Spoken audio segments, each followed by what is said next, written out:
All right, let's jump right into this. I want you to picture something. It's the year 500 CE. Rome has officially fallen. The great ancient libraries, they're burning to the ground.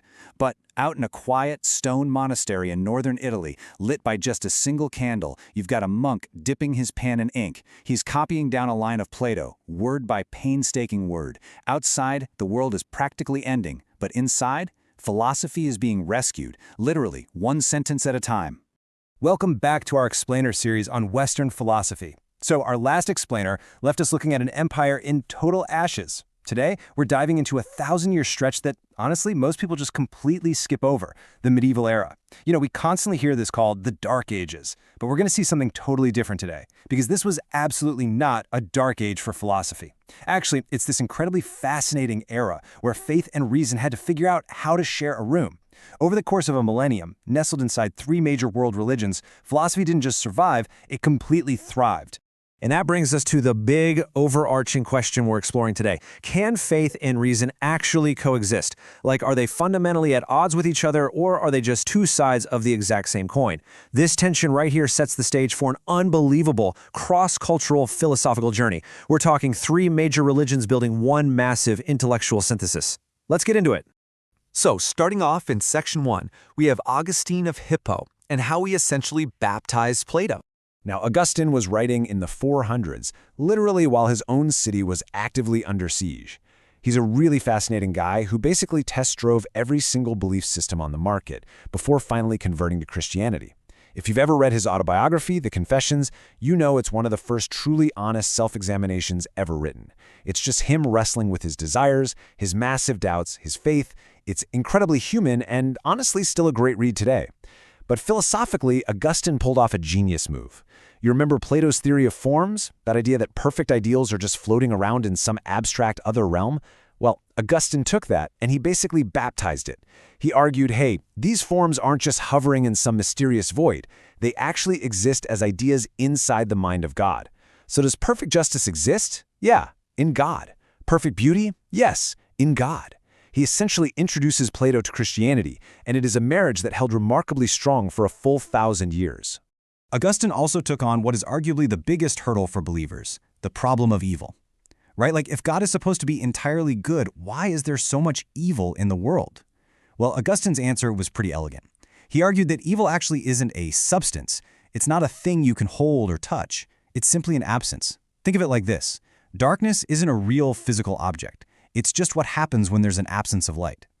Evil, he said, is just good that is turned away from itself.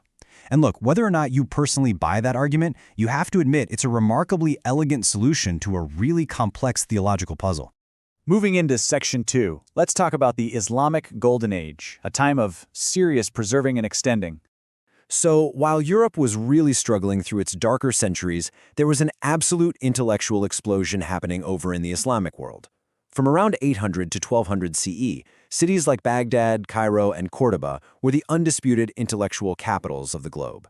The scholars there hunted down pretty much every Greek manuscript they could find, translated them into Arabic, and then, and this is the crucial part, they pushed them further. They didn't just babysit Aristotle and Plato, they upgraded them. First up, Al-Kindi.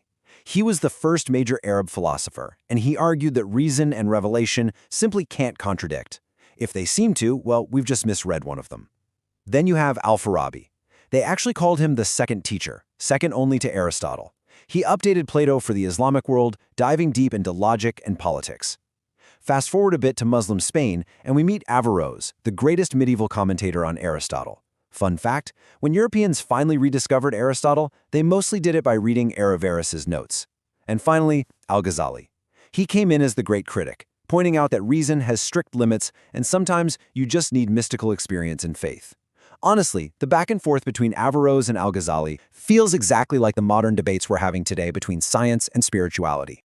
And we absolutely have to mention Avicenna, this brilliant Persian polymath. The guy wrote a medical encyclopedia that was so good, European universities used it for 600 years. But philosophically, he came up with this mind-bending thought experiment called the floating man. Let's try it. Imagine you were just created, right now, fully formed, but you're floating in total empty space. You feel absolutely nothing. No sight, no touch, no hearing. Would you still know that you exist? Avicenna says, yes, absolutely you would. And since you know you exist without relying on a single physical sense, boom, that proves the soul is a totally distinct thing from the body. What is totally wild about this is that René Descartes is going to use almost that exact same argument a full 6 centuries later. Okay, Section 3, Maimonides and the Jewish Synthesis. So meanwhile, the absolute rock star of medieval Jewish philosophy was Moses Maimonides. After fleeing religious persecution, he eventually settled down in Cairo, worked his way up to become the court physician to the Sultan, and somehow still found time to write his masterpiece, The Guide for the Perplexed. Maimonides was tackling a massive challenge, trying to reconcile ancient Jewish scripture with the cold, hard logic of Aristotle. His solution? A brilliant interpretive shift. He basically said, look, if you're reading scripture literally and it directly contradicts human reason, then you're just reading it too simply. He argued that many of these tricky biblical passages were meant to be read symbolically, and once you do that, scripture and Aristotelian philosophy line up perfectly. This approach was so powerful that it shaped Jewish thought for the next 800 years, and his influence totally crossed religious lines. Thomas Aquinas read him, Muslim thinkers read him. The medieval era was really just this one giant three-way philosophical conversation. Which brings us right to Section 4, Thomas Aquinas and his Grand Cathedral. By the time we hit the 1200s, Aristotle's writings were flooding back into Europe, mostly thanks to those Arabic translations and Averroes' commentaries we talked about. But this gave the Catholic Church a massive headache. Aristotle's entire worldview was pagan, but his logical arguments were just way too solid to ignore. Enter Thomas Aquinas. He was a Dominican friar, a physically huge guy but super quiet. His classmates actually made fun of him, calling him the dumb ox. But his teacher famously fired back, "One day that ox will roar so loud the whole world will hear." And wow, did he roar.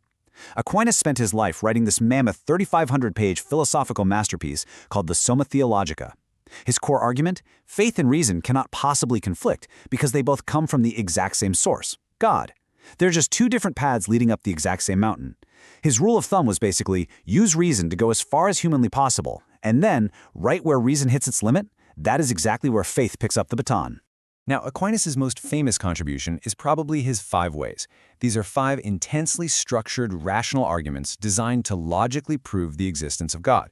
The first one is the argument from motion, and it goes like this. Step 1, we can clearly see that things in the universe move. Step 2, well, something had to cause them to move, right? Nothing just moves itself. Step 3, logically, you can't just have an infinite, never-ending chain of causes stretching backward into forever. So step 4, there has to be an initial, uncaused first mover. And Aquinas says, we call that first mover God.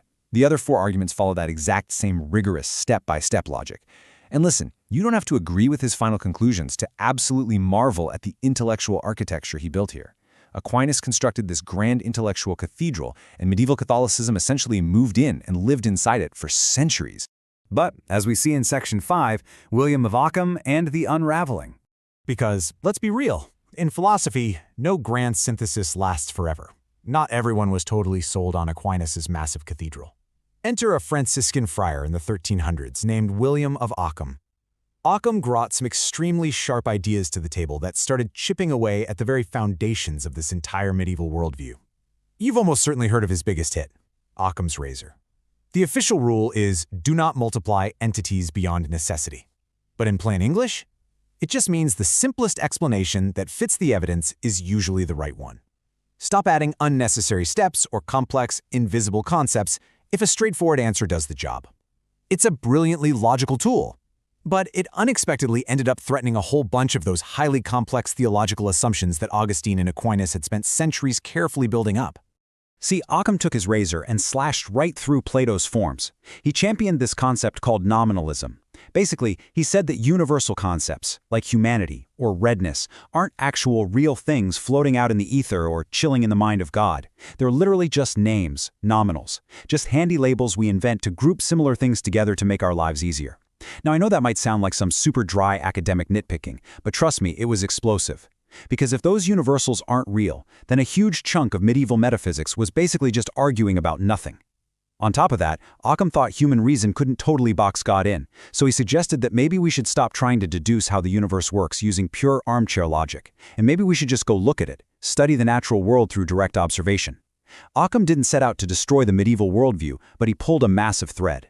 The Renaissance, the Reformation, the entire scientific revolution, they're all flowing right downstream from that one single razor cut. All right, let's bring it all together. I'm going to give you 1,000 years of philosophy in just a few seconds. Ready?